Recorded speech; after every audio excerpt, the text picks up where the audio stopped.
esse livro de que a gente fala agora, A Província dos Diamantes, Ensaios sobre Teatro, que saiu pelas editoras Autêntica e Sigla Viva, é uma reunião de artigos sobre teatro publicados em diversos veículos, jornais e revistas entre 96 e 2015. Portanto, cerca de 20 anos de colaborações.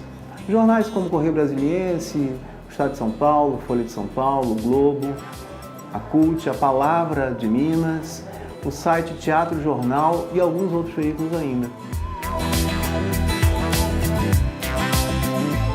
Eu venho usando artigos que agora estão aqui no livro em sala de aula desde 2010.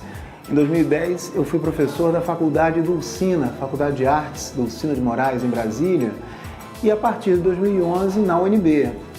Então, dando aulas de dramaturgia, sobre dramaturgia, eu resolvi usar os artigos para ilustrar as aulas.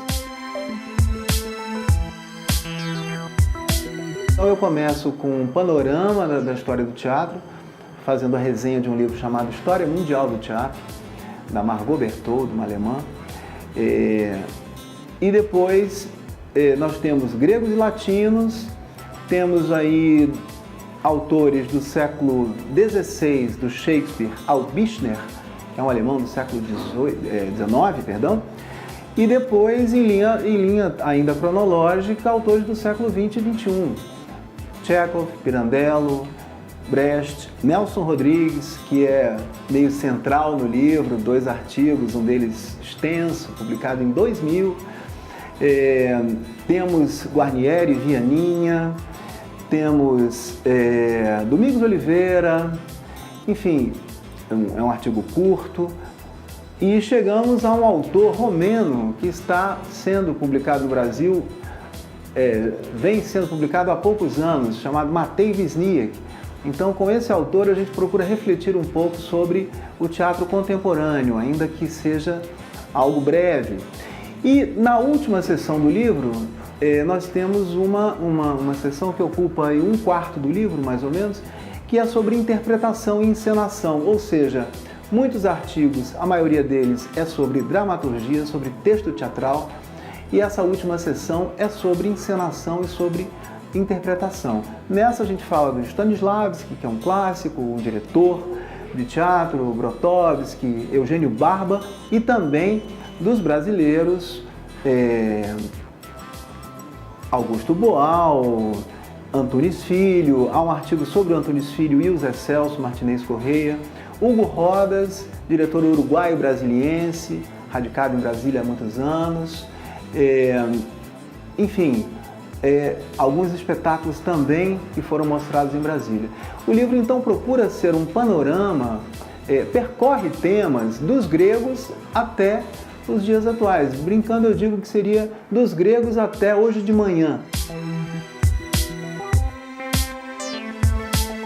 Procuro contar a história, resumidamente, é claro, das peças para situar ou lembrar o leitor e comentá-las esteticamente, ligando-as também ao tempo e às questões que aquele momento impunha aquele autor e a resposta que ele deu a essas questões.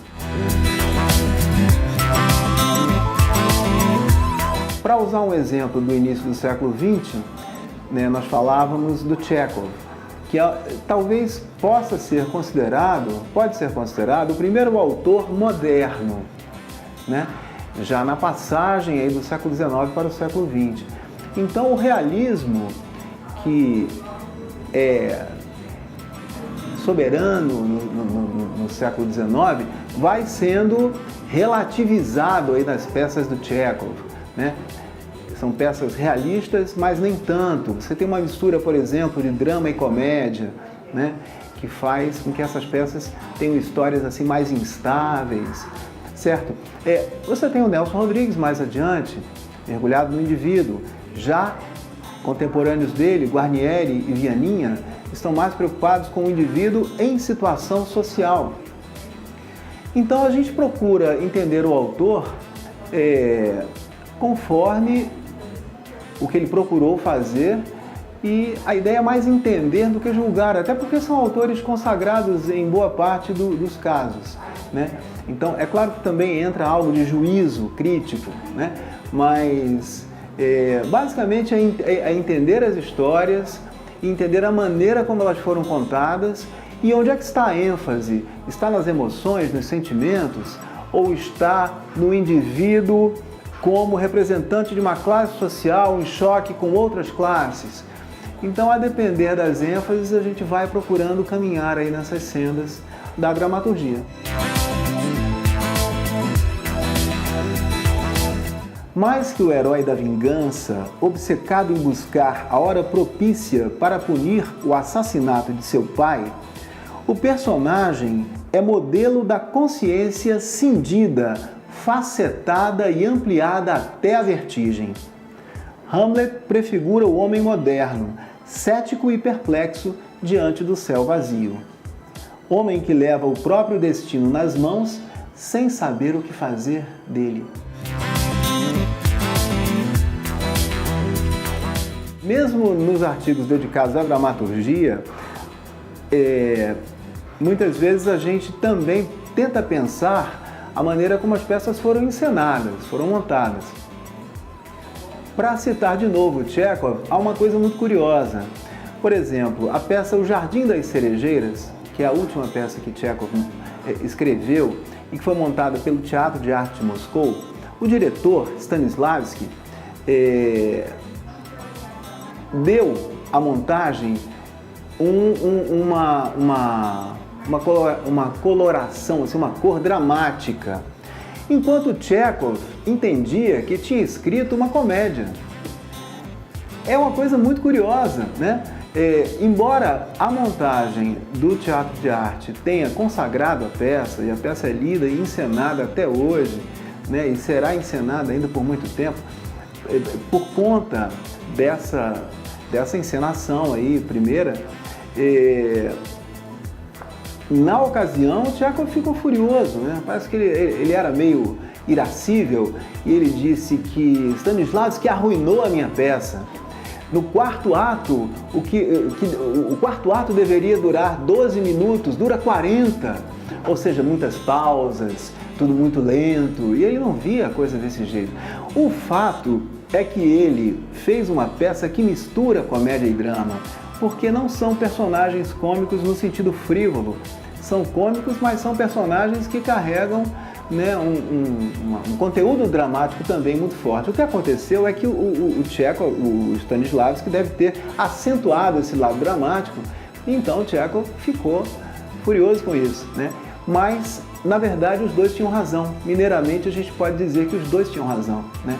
Porque é uma mistura de comédia e drama que, inclusive, rompe com essa separação muito nítida entre o que é dramático ou trágico e o que é cômico, né? Assim, uma lei básica de nosso conhecimento das coisas é burlada.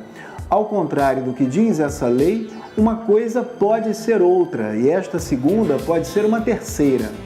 Isso é aquilo. No gênero cômico, o princípio de identidade é, pelo menos momentaneamente, posto em suspenso. Brinca-se com ele. As certezas sociais, mas também as de ordem lógica, revelam-se suspeitas. A origem desses artigos é o jornalismo. Não são artigos acadêmicos, feitos apenas para quem detém um certo código, né? E o artigo acadêmico é válido também, mas ele se destina a leitores preparados, leitores que já têm um aprendizado naquela área, né? Aqui, escrevendo para o Correio, para a Folha, para o Estado, né?